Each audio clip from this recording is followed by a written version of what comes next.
वंदे मातरम कर्मचारी साथियों, जैसे कि आपको पता है राजस्थान कर्मचारी चयन बोर्ड की तरफ से कल और परसों यानी 9 तारीख और 10 मई को कनिष्ठ सहायक, प्रयोगशाला सहायक और कनिष्ठ प्रयोगशाला सहायक यानी लैब असिस्टेंट और जूनियर लैब असिस्टेंट के जो एग्जाम है वो होने जा रहे हैं। और जो अलग अलग सेंटर्स पे अलग अलग शिक्षक साथियों और अन्य कर्मचारियों की ड्यूटी लगी है। अब सभी को उत्सुकता होती है कि परीक्षा में ड्यूटी का मानदेय वगैरह क्या होगा। तो आज की वीडियो में बात करेंगे कि इस परीक्षा में यानी जो लैब असिस्टेंट परीक्षा है उसमें अलग अलग ड्यूटी के लिए अलग अलग क्या मानदेय की दरें हैं वो निर्धारित की गई है। तो जैसे आप देख पा रहे हैं, scale and rates of remuneration for the examination centre. सबसे पहले बात करेंगे CS यानी सेंटर सुपरिटेंडेंट यानी केंद्र अधीक्षक। उनके लिए एक व्यक्ति एक केंद्र पे एक केंद्र अधीक्षक होगा और उनकी जो रेट्स होगी वो होगी 900 रुपये पर डे 2 पारी के परीक्षा के लिए। तो जैसे ज़्यादातर जगह जो है कल 9 तारीख को एक पारी में है और 10 तारीख को रविवार को 2 पारी में एग्जाम है। तो 900 रुपये है पर डे यानी 2 पारी के लिए। और RS 600 रुपये, 600 रुपये when there is 1 session only, यानी जब एक पारी है तो 600 रुपये है।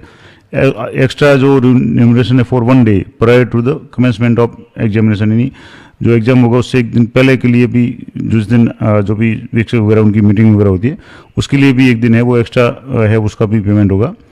दूसरा जो पद होता है वो है असिस्टेंट सेंटर सुपरिटेंडेंट यानी ACS। अब ACS है उसका क्या क्राइटेरिया रहेगा, तो 504 कैंडिडेट तक है वो एक ACS है यानी अतिरिक्त केंद्र अधीक्षक। उसके बाद में अगर 504 से ज़्यादा संख्या है तो टोटल 2 ACS होंगे। ACS के लिए 600 रुपये पर डे यानी 2 पारी की जो परीक्षा होगी उसके लिए।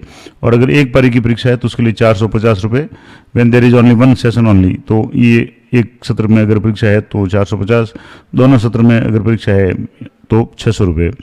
अब बात करेंगे इनविजिलेटर। ज़्यादा संख्या में जो भी साथी लगते हैं वो इनविजिलेटर यानी अभिजागर लगते हैं, यानी जो वीक्षक के रूप में परीक्षा में ड्यूटी करते हैं। अब उनमें जो सुपरवाइजर है वो भी शामिल है, क्योंकि इन्विजिलेटर में से ही सुपरवाइजर है वो उनको नियुक्त किया जाता है। एक ही बात है इन्विजिलेटर और सुपरवाइजर। तो एक कमरे में 2 इन्विजिलेटर है वो रहेंगे और 2 invigilator for every exam room, यानी प्रत्येक कमरे में जहाँ लगभग 24 की संख्या है और वहाँ 2 जो है वीक्षक ड्यूटी करेंगे, plus relieving invigilator on every 4 exam rooms. और 4 कमरों पे एक रिलीविंग, जिसको सुपरवाइजर भी कहते हैं और रिलीवर भी कहते हैं, तो वो दोनों काम करेंगे। तो इस तरीके से एक कमरे में 2 तो वीक्षक होंगे और 4 कमरों के ऊपर एक इनका रिलीवर होगा, जो सुपरवाइजर कह सकते हैं, रिलीवर कह सकते हैं। तो इस तरीके से ये होगा। अब इनके लिए मानदेय क्या होगा, तो 600 रुपये पर डे 2 पारी का अगर एग्जाम है 2 पारी में है तो 600 रुपये है। और 375 रुपये जब एक दिन यानी एक पारी में एग्जाम है। तो इस तरीके से ये वीक्षकों के लिए मानदेय होगा। तो जैसे आपके ज़्यादातर साथियों के 9 तारीख को एक पारी में एग्जाम है तो 375 रुपये, और 10 तारीख को रविवार को अगर मान लो 2 पारी में एग्जाम है तो 600 रुपये पर डे होगा। इसके बाद में बात करेंगे members of internal flying squad, जो आंतरिक उड़न दस्ता है उसमें जो भी मेंबर्स लगाए हुए हैं उसका क्राइटेरिया है कि 2 फ्लाइंग स्क्वाड यानी इंटरनल फ्लाइंग के 2 मेंबर है अप टू 200 कैंडिडेट, यानी 200 जहाँ 200 की संख्या है वहाँ 2 फ्लाइंग स्क्वाड होंगे, इंटरनल फ्लाइंग स्क्वाड। और उसके बाद में अगर संख्या ज़्यादा है तो प्रत्येक 100 पे या उसके भाग पे एक एक्स्ट्रा है वो फ्लाइंग स्क्वाड यानी इंटरनल फ्लाइंग लगेंगे। और उनके लिए जो मानदेय की व्यवस्था होगी वो होगी 400 रुपये पर डे 2 सेशन वाले के लिए और 250 रुपये when there is 1 session only. और अगर मान लो एक ही सेशन में ड्यूटी है तो 250 रुपये होंगे।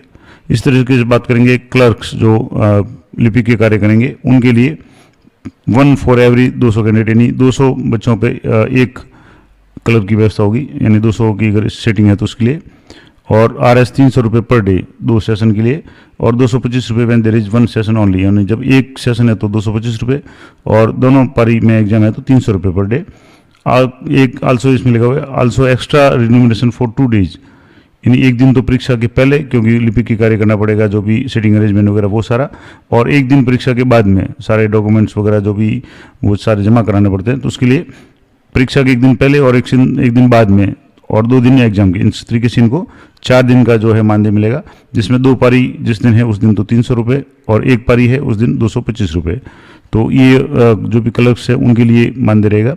अब बात करेंगे क्लास 4th सर्वेंट, यानी जो चतुर्थ श्रेणी कर्मचारी जो एग्जाम में ड्यूटी देंगे उनके लिए। तो 200 कैंडिडेट है उनके ऊपर 4 जो चतुर्थ श्रेणी कर्मचारी उनकी व्यवस्था है। और 201 से लेकर अगर 600 कैंडिडेट है तो उसके लिए 6, और 600 से अगर ज़्यादा है तो टोटल मैक्सिमम 8 जो चतुर्थ श्रेणी कर्मचारी वो लगेंगे। अब इनके लिए क्या व्यवस्था रहेगी, तो 190 रुपये per day for actual days of examination, यानी प्रत्येक एग्जाम के दिन के लिए 190 रुपये per day, plus extra remuneration for 2 days, यानी एक दिन एग्जाम से पहले और एक दिन एग्जाम के बाद, क्योंकि जो सिटिंग अरेंजमेंट वगैरह करना पड़ेगा, कुर्सी टेबल वगैरह जमाने वगैरह, तो उसके लिए एक दिन पहले भी उनको मानदेय दिया जाएगा, एग्जाम के 2 दिन भी दिया जाएगा, उसके एक दिन बाद में भी दिया जाएगा, क्योंकि वापस उसको व्यवस्थित करना है। तो इस तरीके से लगभग नॉर्मली इस एग्जाम की बात करें तो 190 रुपये 4 दिन के लिए अलग अलग 190 रुपये पर डे के हिसाब से मिलेंगे। अब है जो building and furniture rent to the institution of the all category, सभी कैटेगरी की जो भी विद्यालय है, चाहे निजी विद्यालय हो या सरकारी विद्यालय, जिस भी विद्यालय में परीक्षा केंद्र है वहाँ उनको जो फर्नीचर का किराया और जो संस्थान के अन्य जो सामग्री उसका उपयोग करना है उसके लिए क्या दिया जाएगा, तो RS 15 रुपये पर डे पर रजिस्टर्ड कैंडिडेट, यानी जितने रजिस्टर्ड कैंडिडेट है, नहीं जितनी उनकी सीटिंग व्यवस्था है उसके हिसाब से 15 रुपये पर कैंडिडेट, यानी जितने भी सीटिंग, जैसे 200 सीटिंग है, 200 की तो पर एग्जाम डे के हिसाब से 200 गुणा 15 रुपये है। तो इस तरीके से उनको जो भी केंद्र है, चाहे निजी विद्यालय हो, कोई कार्यालय हो या विद्यालय हो सरकारी विद्यालय, उन सभी को मानदेय जो भी दिया जाता है, एक तरह से कह सकते हैं किराया दे सकते हैं, वो 15 रुपये पर जो रजिस्टर्ड कैंडिडेट है, नहीं जितने भी कैंडिडेट वहाँ नामांकित है, जिनकी सीटिंग व्यवस्था है, उनको 15 से गुणा करेंगे। जिस तरीके से ये पूरा मैंने आपको डिटेल बता दिया कि जो परीक्षा होने वाली है लैब असिस्टेंट और जूनियर लैब असिस्टेंट, उसके लिए केंद्र अधीक्षक, केंद्र ACS यानी असिस्टेंट सेंटर सुपरिटेंडेंट, वीक्षक जिसमें जो रिलीवर है वो भी शामिल है, और इंटरनल फ्लाइंग के जो मेंबर है उनके लिए, क्लर्क्स के लिए और चतुर्थ श्रेणी कर्मचारियों के लिए, और जो उस विद्यालय भवन वगैरह जो भी है उसके लिए क्या क्या मानदेय की व्यवस्था है, संपूर्ण जानकारी मैंने आपको बता दी। जानकारी अच्छी लगे तो वीडियो को लाइक करें, शेयर करें। इसी तरह की लेटेस्ट अपडेटेड जानकारी चैनल पर बने रहें। मिलते हैं नेक्स्ट वीडियो में, तब तक जय हिंद, जय भारत।